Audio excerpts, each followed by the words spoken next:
Pagi cerah atau gelap, tergantung dari mana kita memandang.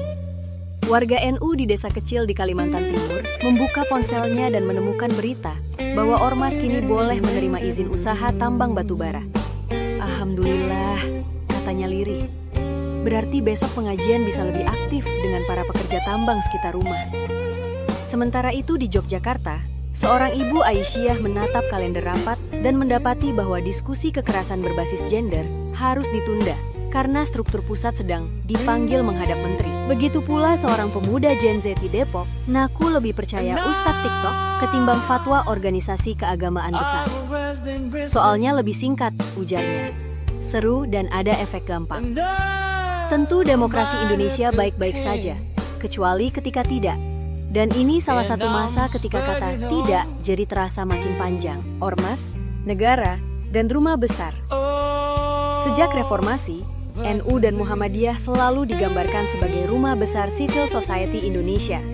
Inilah tempat negara belajar sopan santun, shelter para politisi belajar bagaimana caranya tidak terlalu kelihatan serakah.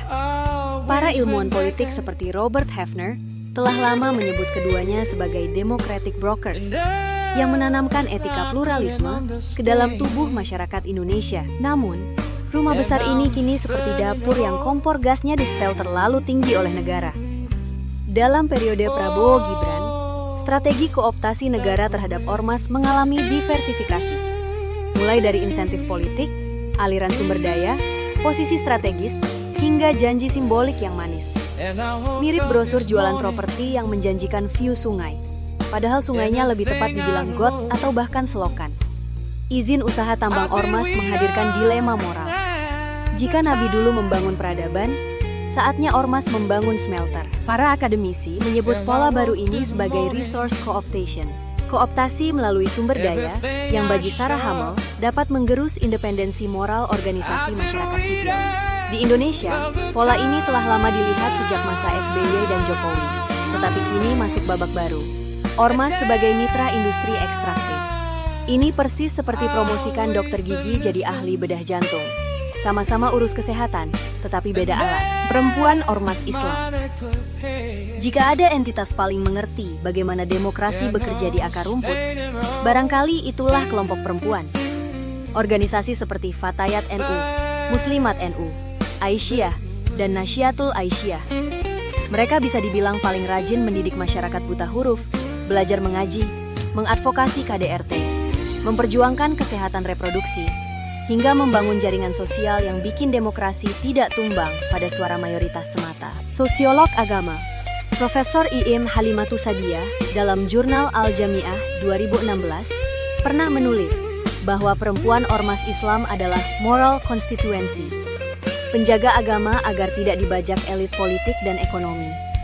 Namun, soal relasi negara dan ormas yang makin transaksional, suara mereka perlahan digeser keluar dari ruang-ruang pengambilan keputusan.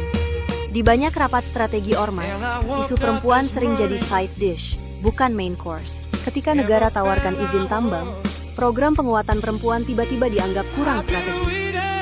Ketika pemerintah kasih anggaran besar proyek ekonomi, seminar KDRT dianggap kegiatan sampingan. Hegemoni maskulin menguat, dan perempuan direduksi jadi penopang tanpa panggung. Padahal, sejarah Indonesia buktikan, demokrasi bertahan bukan karena elit politik, melainkan jaringan aktivisme perempuan. Margaret Robinson dan Catherine Robinson dalam risetnya menunjukkan, gerakan perempuan Indonesia adalah penopang budaya demokrasi paling konsisten selama 25 tahun terakhir. Namun, di era kooptasi, mereka seperti dirumahkan. Perempuan boleh bekerja keras, asal tidak ikut bicara keras. Atau dalam bahasa lain, dukungan pada perempuan dilihat dari banyaknya karangan bunga papan ucapan, Gen Z dan runtuhnya otoritas keagamaan. Sementara para elit ormas sibuk rapat bersama para penguasa, Gen Z sedang merakit republik kecil mereka sendiri di TikTok dan Instagram. Mereka tidak baca buku tebal kanonik Weber atau Gertz. Mereka baca caption 25 kata di X. Mereka tidak hadiri halakah besar. Mereka ikut live dakwah.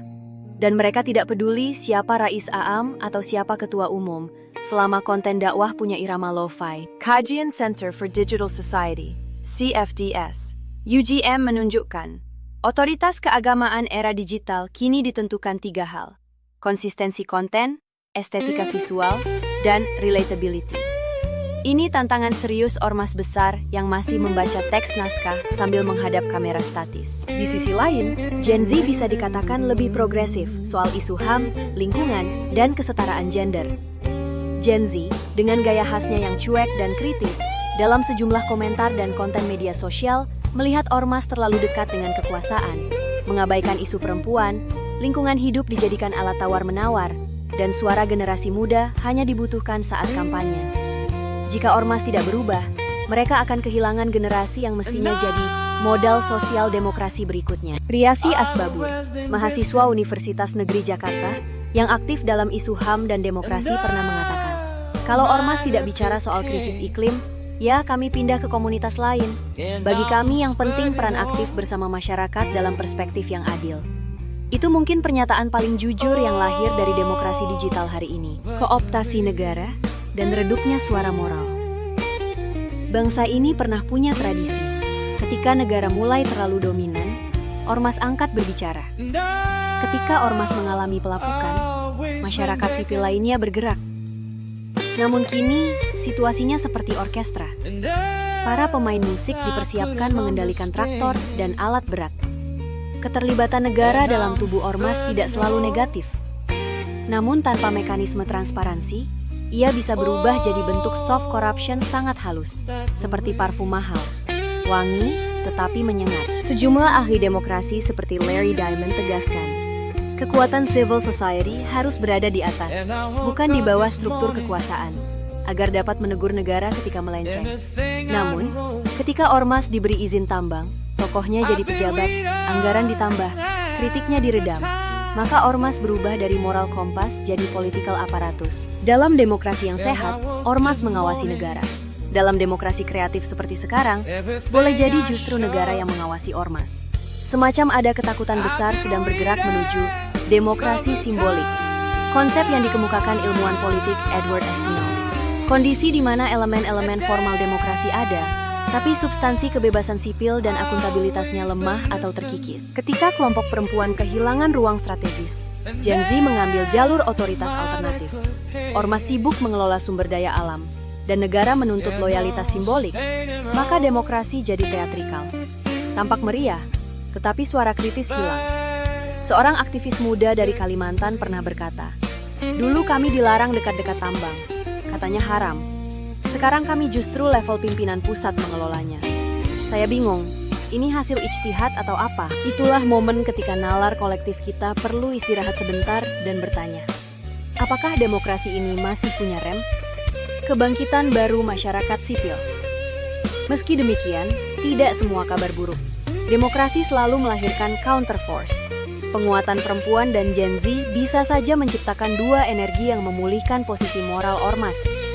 Gerakan perempuan sebagai penjaga moral baru.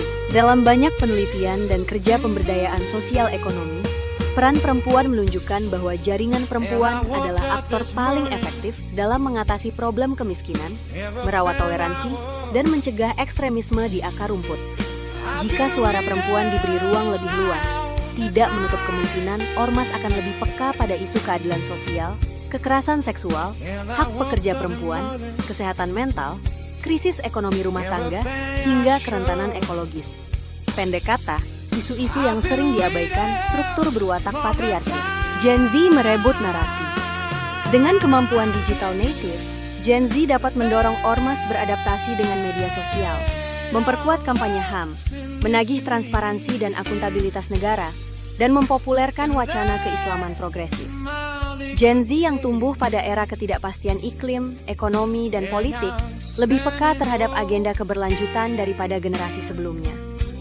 Jika perempuan dan Gen Z masuk ke ruang strategis ormas, kooptasi negara akan jadi lebih dinamis di tubuh ormas keagamaan. Agar ormas tidak berubah menjadi subholding spiritual negara, ada beberapa tawaran strategi.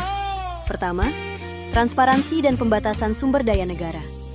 Ormas harus menetapkan standar etik publik, menolak sumber daya yang berpotensi mengikat, membuka laporan tahunan, dan membuat audit independen. Kedua, memperkuat suara perempuan dan Gen Z. Setiap keputusan strategis harus menggandeng organisasi perempuan ormas. Tidak boleh lagi ada rapat penting tanpa kehadiran mereka. Ketiga, mengintegrasikan Gen Z dalam struktur kebijakan dan media. Ormas butuh unit media digital yang benar-benar menjalankan algorithmic governance sendiri, bukan hanya membuat seremonial kegiatan. Keempat, menegaskan fungsi check and balances. Ormas perlu bangun koalisi isu lintas agama, seperti isu anti korupsi, hak lingkungan, dan keadilan sosial untuk kembalikan posisi moral mereka. Kelima, melakukan pendidikan politik publik. Ormas harus menjadi produsen wacana moral, bukan hanya penerima proyek pemerintah. Seperti humor, ormas perlu jarak dari kekuasaan. Politik tanpa humor adalah tirani. Humor tanpa politik adalah hiburan. Tapi masyarakat yang bisa menertawakan kekuasaan itulah demokrasi. Hari ini, jarak ormas dengan kekuasaan semakin dekat. Begitu dekat hingga tidak lagi lucu. Namun masih ada harapan, gerakan perempuan yang tanpa lelah bergerak, Gen Z yang kritis dan cair, serta suara moral yang belum mati. Demokrasi Indonesia tidak sedang sekarat. Demokrasi hanya sedang meriang. Dan seperti halnya pasien keras kepala, ia butuh 3 hal. Obat dari kelompok perempuan, amarah dari Gen Z, dan teguran dari ormas yang berani bicara jujur tentang kebenaran.